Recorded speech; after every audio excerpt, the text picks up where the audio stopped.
You're not ungrateful. You're awake. This is the Dignity Room, a place that's always yours. Come in.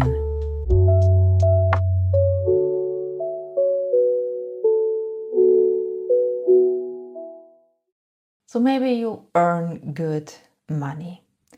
You can book the appointment without thinking twice. So, like the nails, the hair, the occasional treatment that costs more than you would admit out loud, there aren't luxuries you save up for. There are just things you do. So, here's the question I want to ask you today, and I want you to actually answer it honestly just to yourself. If you sat down, let's say maybe tonight or so, and added up everything you have that is genuinely only yours, not in the joint account, not tied to the household, not in a pension you would have to negotiate access to, not depending on anything, staying exactly as it currently is, how much would that actually be? And for a lot of women, that number is much smaller than their income suggests. Sometimes uncomfortably small. Sometimes, if they are being really honest, almost nothing. And yeah, the thing is, this didn't happen because of a bad decision. So nobody took anything from you. Nobody was dishonest. It just quietly became the case. Your money became the household's money, and the household's money is not the same as yours. So today, I want to show you exactly how that happens, not to blame you, okay? Just so you can finally see it more clearly. So in the last episode, we talked about the floor, the financial floor, why real choice needs real financial ground under it. And today I want to look at how that ground disappeared for so many women, even successful ones, even well-paid ones. Because here's the thing that trips people up. They hear financial dependence and they picture someone who earns nothing, has nothing, is completely reliant on a partner for everything. And that's one version. But there's another version that's far more common and far less visible. A woman who earns a real income, who contributes significantly to the household, who can afford things, and who still, practically speaking, has no money that is actually unambiguously, Jesus, this word, I learning some words to get better. And this word, oh my goodness. Okay. Ambiguously, I think I say it right now, hers. That's the version where we're looking at today. And the reason it's so hard to see is that every single step that led there was completely reasonable at the time. Because it's never one moment. It's usually 4 steps, each of them sensible on its own. So step 1 is the merge. So at some point, probably early in the relationship when things were good and the future felt solid, it made sense to combine finances. So like one account is simpler. You are building a life together, so you trust each other. So both salaries go into one place and all the bills come out of one place. And the boundary between your money and the shared money disappeared quietly in the name of love and practicality.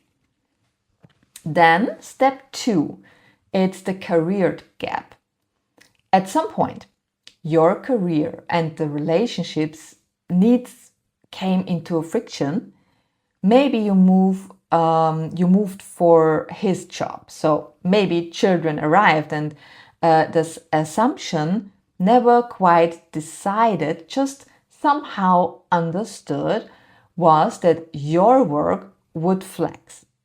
Maybe you went part-time for a few years, or maybe you stepped back from something promising because it wasn't the right moment.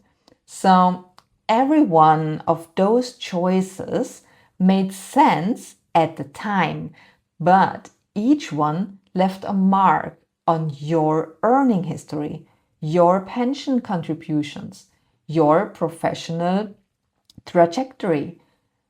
Over 10 or 15 years, those marks add up to a real gap, not just in income now, in everything that compounds over time. Then there is step 3, the financial architecture. While all of this was happening, a financial structure built up around the shared life, a mortgage in both names, but his income was the main qualifier. Investments in his name that grew significantly during years you were earning less. A pension that's his primarily because he was the one contributing more during those years. A financial advisor, if you have one, who mostly talks to him. None of this was malicious. It's just how things settled. But the result is a financial architecture that you are technically part of and that you can't access alone. And step number 4, the disappearing surplus. And any money that did stay in your name, it went into the life, the grocery run, the school trip, the birthday present, the thing that needed paying for right now and nobody stopped to think about which account it came from. So surplus absorbed before it could become anything. So 4 steps, each one reasonable, each one made in a good faith. And at the end of them, you earn well, you contribute enormously, you can afford your nails and your hair and the treatments and everything. And you have almost nothing that is accessibly only yours. No villain in this story, no bad decisions, just a set of very well-worn tracks that a lot of women walks down and that lead quietly to the same place. So now here's the thought that's probably forming right now. But we are comfortable, we have savings, we have property, we are not in financial trouble. And that's true. And it's not nothing. A shared comfortable life is real, but here's the specific problem that shared wealth doesn't solve. Joint assets require 2 people to agree to access them. The savings account you would both need to agree to draw down from. The house you both need to agree to sell, or one of you to be bought out of. You know what I mean? So the pension fund that's in his name, regardless of the years you supported the household while it grew. So, we are comfortable describes your life as a unit. It says nothing about what you, as an individual person, can access alone, quietly if you needed to. And I want to be careful here because I don't want to make this only about worst case scenarios. I know some of you are listening and thinking, but my relationship is fine. I'm not going anywhere. This doesn't apply to me. Okay, here's why it still does. Without the ability to act independently, you are not actually choosing the life you are in. You are occupying it because there's no real alternative. And there's a huge difference between I would choose this even if I could choose otherwise. And this is simply what I've got. The question isn't, do we have money? The question is, do I have money? That's a smaller number, a more uncomfortable number, and in a lot of cases, an alarming number when you look at it honestly, which is exactly why most women don't look at it honestly, and exactly why today I want to ask you to do it. So, okay, I really ask you to do this, and it's not dramatic, okay? It's not a plan, and it's not it's one step before any plan is possible. So make the map. Yeah, sit down.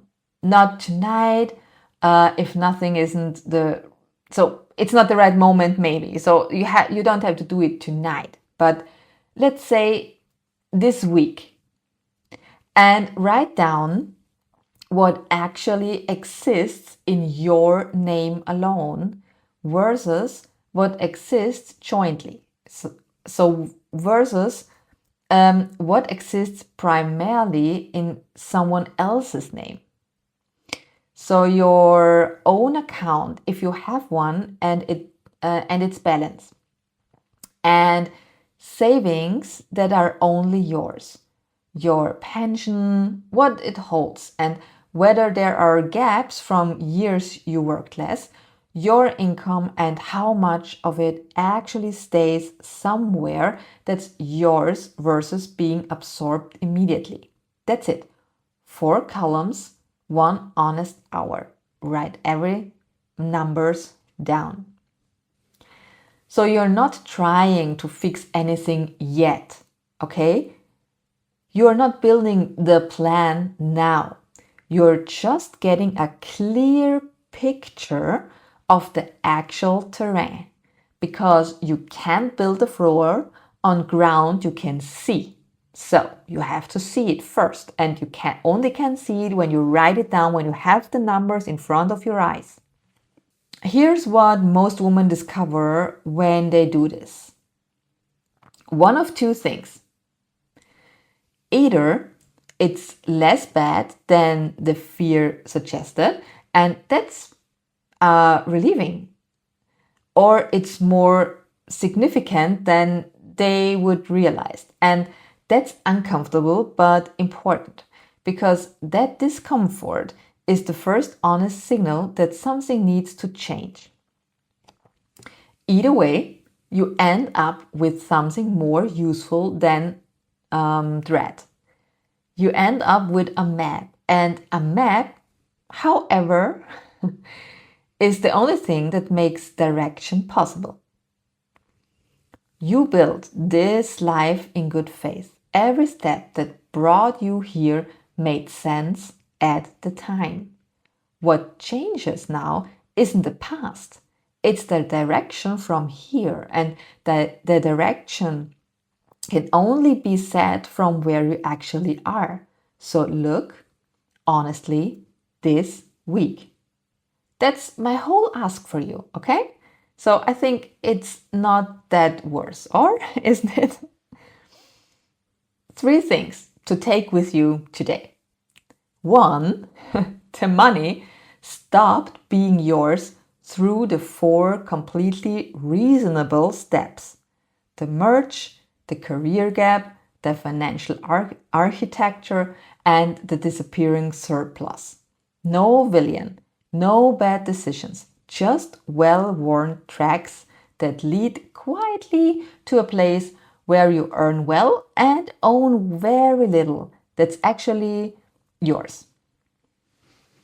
2, we have money is not the same as I have money.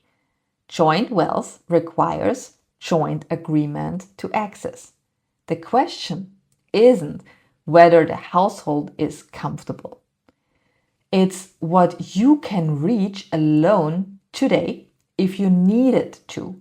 That's a smaller, more uncomfortable number, and it's worth to knowing. And 3, before you can build, you need to see. Make the map. 4 columns, yours alone, joint, primarily his, what you earn and where it goes. 1 honest hour, not to scare yourself, to know where you actually stand. A map, however uncomfortable, is the only thing that makes decision possible. If today resonated, here's the most honest place to go next. Something I recorded just for you. No fluff, just the first real step back to yourself. It's waiting in the show notes. Take care of yourself. This was the Dignity Room.